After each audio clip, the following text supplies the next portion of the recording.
We're going to discuss Chapter 3, What are the issue and conclusion? This is the first step in critical thinking. When thinking about the issue, think to yourself, what is the question or controversy that leads to a discussion?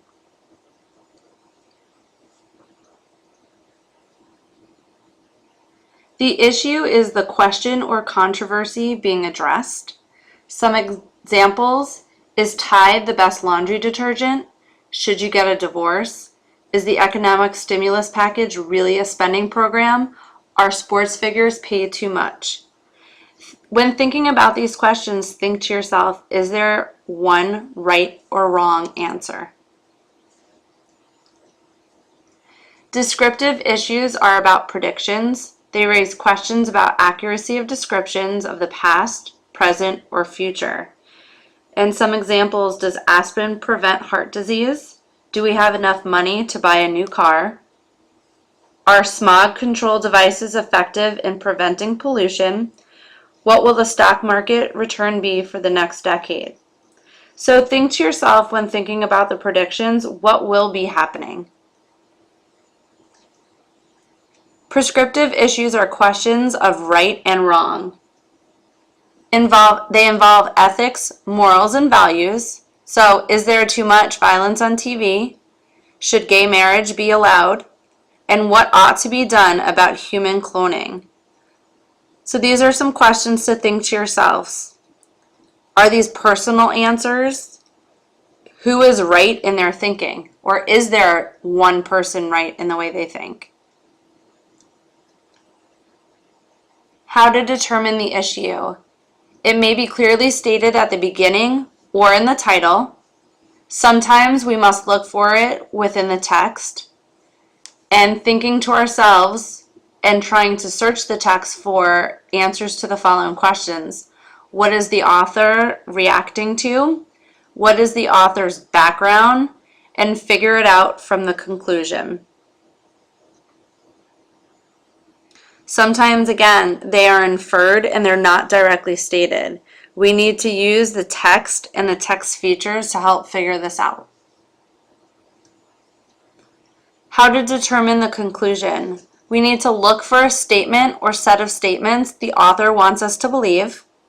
Conclusions sometimes are inferred and that they're derived from reasoning. Conclusions are ideas that require evidence to support them. What is the issue and conclusion? So read to yourself the following excerpt.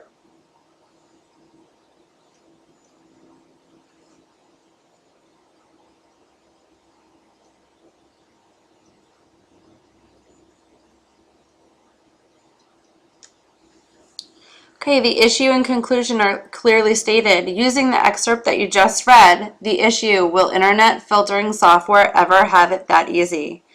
The conclusion: not anytime soon and not without a lot of human intervention. So issues and conclusions are not always this clear. Conclusion clue number 1, ask what the issue is. Knowing what the issue is will help you determine the conclusion as you read the article carefully or listen to the speech, because it's not always written. Sometimes the author will state the issue clearly, but make you figure out the conclusion.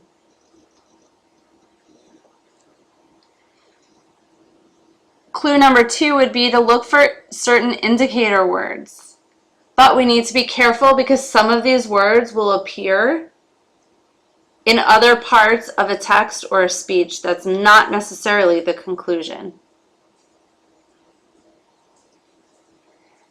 Clue number 3, look in likely locations, beginning or the end. Typically, you will not find it in the body.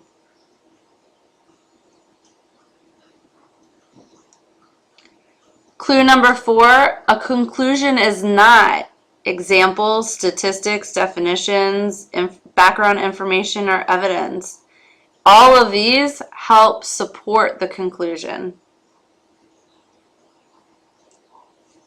Clue number 5, check the context. It may be predictable. The source can be biased.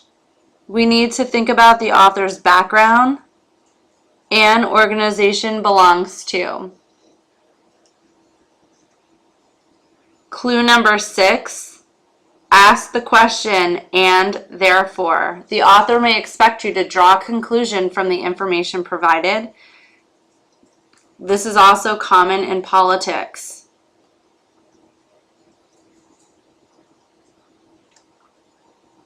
Okay, here's a practice sample. Identify the issue and the conclusion.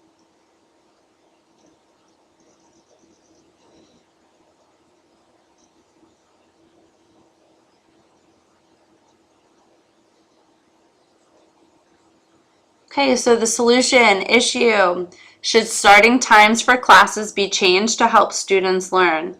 And we found this in changing the starting time for classes at universities to afternoon will help students. The conclusion from this practice would be that all classes should begin in the afternoon.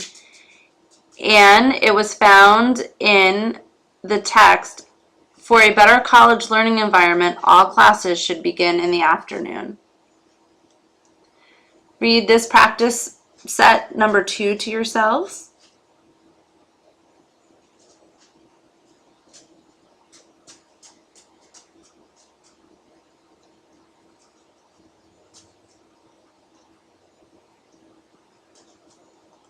So from practice number 2, you should think to yourself that the issue is, should music be played to improve worker productivity? And several recent studies have explored the extent to which different types of music affect workers' output. The conclusion is play country western music to improve productivity. And therefore, corporate officials say seriously consider playing country and western music as a stimulus to worker productivity. Conclusion or opinion. When someone claims something is true or ought to be done and provides no statements to support the claim, that claim is not a conclusion because no one has offered any basis for belief. It's an opinion instead. So that was the end of chapter 3. Now I'm just going to wrap up some things I want you to take away from this chapter. Authors of a piece of text want us to believe something, and we need to think about what it is and why. So those questions need to be in our head prior to reading, during reading, and after reading a text or listening to a speech. There are 2 kinds of issues: descriptive issues and prescriptive issues. When thinking about descriptive issues, we should think about the question, is this information accurate?